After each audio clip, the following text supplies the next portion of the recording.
राज्यात व्यवसायासाठी मराठी भाषा आवश्यक असल्याचं परिवहन मंत्री प्रताप सरनाईक यांनी स्पष्ट केलं। रिक्षा आणि टॅक्सी चालकांनी 15 ऑगस्टपर्यंत मराठी शिकावं असं आवाहन करण्यात आलं आहे, अन्यथा 16 ऑगस्टपासून आरटीओ कडून कारवाई केली जाईल।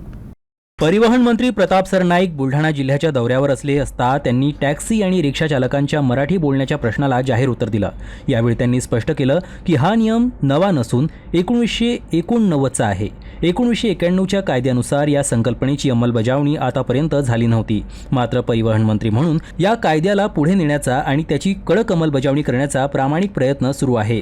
आता या निर्णयाअंतर्गत कारवाई अटळ असून 15 ऑगस्टपर्यंत सर्व रिक्षा आणि टॅक्सी चालकांनी किमान एवढं मराठी शिकलं पाहिजे जेणेकरून गाडीत बसलेल्या प्रवाशांशी त्यांना नीट संवाद साधता येईल। चालकांसाठी मुंबई मराठी ग्रंथ संग्रहालय आणि कोकण मराठी साहित्य परिषद यांच्या माध्यमातून राज्यभरात 4500 शिक्षकांची नियुक्ती करण्यात आली आहे। मी तुम्हाला स्पष्टपणे सांगतो, रिक्षा चालक टॅक्सी चालकांनी मराठीत बोलायलाच हवं। 1989चा नियम आहे आणि 1989च्या नियमानुसार त्यावर कारवाई आतापर्यंत होत नव्हती। परिवहन मंत्री म्हणून प्रताप सरनाईक या ठिकाणी खुर्चीवर बसल्यानंतर त्यांनी ती जी संकल्पना आहे जी 1991 सालच्या कायद्याची आहे ती पुढे नेण्याचा प्रामाणिक प्रयत्न केलेला आहे। कार्यवाही ही अटळ आहे। 15 ऑगस्टपर्यंत सर्व रिक्षा आणि टॅक्सी चालकांनी मराठी शिकलं पाहिजे।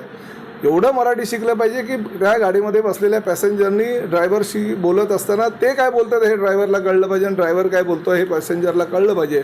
एवढं तरी मराठीत त्यांनी शिकवणं गरजेचं आहे आणि त्यामुळे मुंबई मराठी ग्रंथ संग्रहालय आणि ती कोकण मराठी साहित्य परिषद ह्या दोन्ही संघटनांनी मिळून राज्यामध्ये 4500 शिक्षकांच्या नियुक्त्या केलेल्या आहेत। अनेक शिक्षक काही मानधन न घेता आमच्या रिक्षा चालकांना आणि टॅक्सी चालकांना शिकवत आहेत।